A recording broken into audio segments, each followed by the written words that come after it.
How far would you go for love? For Dashrath Manji, the answer was through a mountain. Armed with nothing but a hammer and a chisel, he spent 22 years carving a road through a 300-foot tall mountain in India. Why? Because he was determined that no one else would suffer the same avoidable tragedy that he had endured. In the 1960s, Manji's wife needed medical attention, but their tiny village was cut off from the nearest hospital by, you guessed it, a mountain.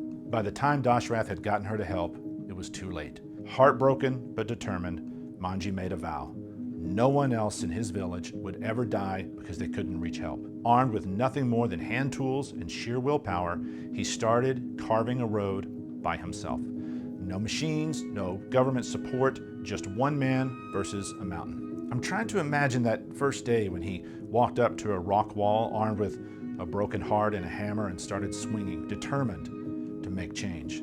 For 22 years, he kept chipping away, day after day, year after year. In 1982, Manji's road was finished. What used to be a 55-kilometer trek around the mountain became a 15-kilometer shortcut through it.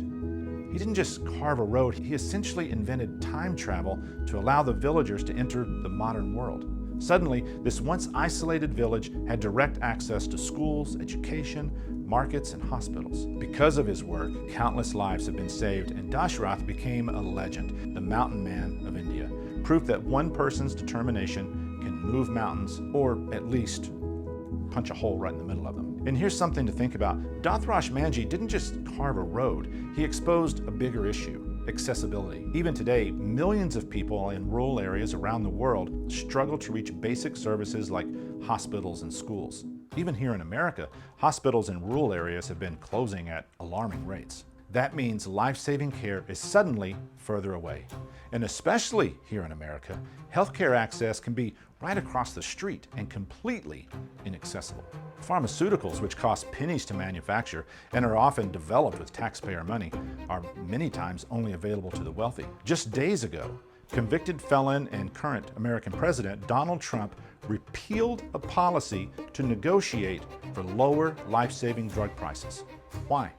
Because insurance companies and big pharma wanted him to in order to maximize profits. Sick people be damned. Make no mistakes, thousands will die from this greed-based decision, and barely a peep will appear in the media.